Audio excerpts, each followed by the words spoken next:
I think it's gonna go okay. I just want to get that practice in because we haven't practiced our introduction at all. And you're doing your alto the second time ever. Yes.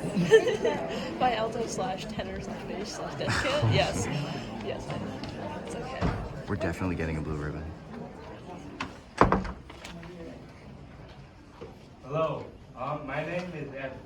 I'm from Dublin Christian Academy, and I will be performing Breaking the Ice from Dave Berg.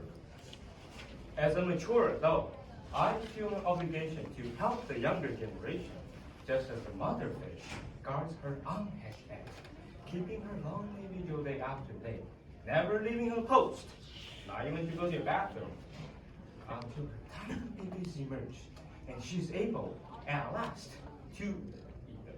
She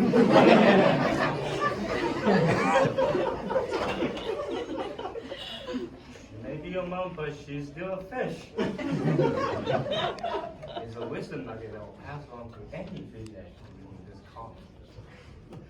But today I want to talk about dating. This subject raising a letter to me from a young person named Erna, who writes, I've got a big problem. There's a girl in the English class who's really good looking. However, I don't think she knows I exist. I want to ask her out, but I'm afraid she would say no, and I will be the freak of the week. What should I do? Eric, you sent your question to the right mature adult. Because as a young person, I spent lots of time thinking about this very problem. Starting about 8th grade, my time was divided as follows. Academic pursuit and 2%. That's 16%. Oh, trying to figure out how to ask a girl out. 82%.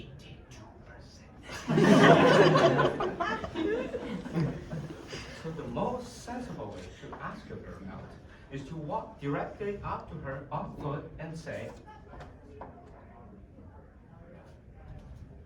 sure. I never did this.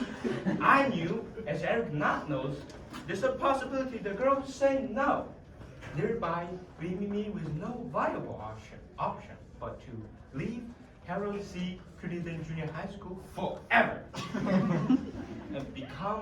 and going to the woods and become a barkeeping hermit whose only companion will be the gentle, understanding woodland creatures. Hey, that's right. The woodland creatures were shrieking a cute little chicken down voice, while raining acorns upon my head. You wanna date?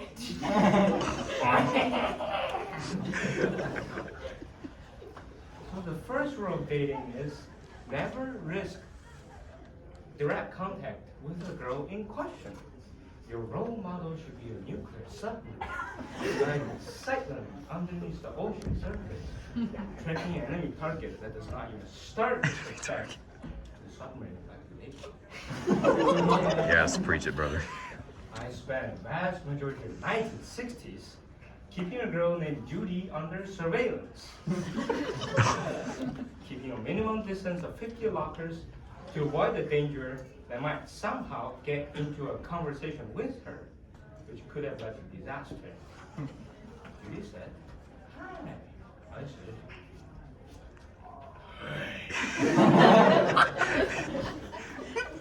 just in case you have ever thought about having a date with me, the answer is no.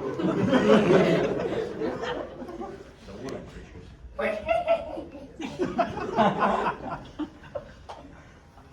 The only problem with the nuclear submarine technique is it is difficult to get a date with a girl who's never technically been asked. This is why you need Phil Grant. Phil was a friend of mine who had an ability to talk to girls. It was a mistress, superhuman power he had, comparable to X-ray vision. So after several thousands intense discussion and planning with me, Phil approached a girl he knew named Nancy, who approached another girl named Sandy, who was a direct personal friend of Judy's, and who passed the word back to Phil via Nancy that Judy would be willing to go on a date with me. This procedure protected me from direct humiliation. Thus, it was that Judy and I went on to an actual date to see a movie in the White Plains, New York.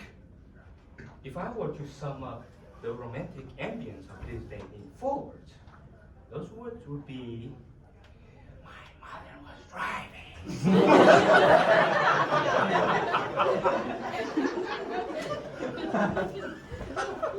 This made an extremely quiet night, because my mother, realizing her presence was hideously embarrassing, had to pretend she wasn't there.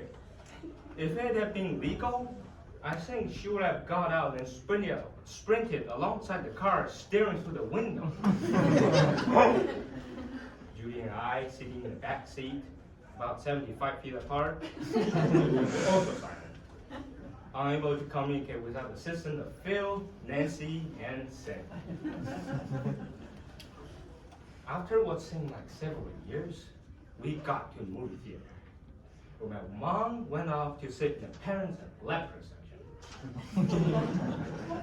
The movie was called North to Alaska, but I can tell you nothing, because I spent the whole time thinking whether it would be necessary to amputate my arm or not, which is not getting blood flow, as a result of being purged for 2 hours like a petrified snake on the back of Judy's seat, exactly 1 molecule away from physical contact.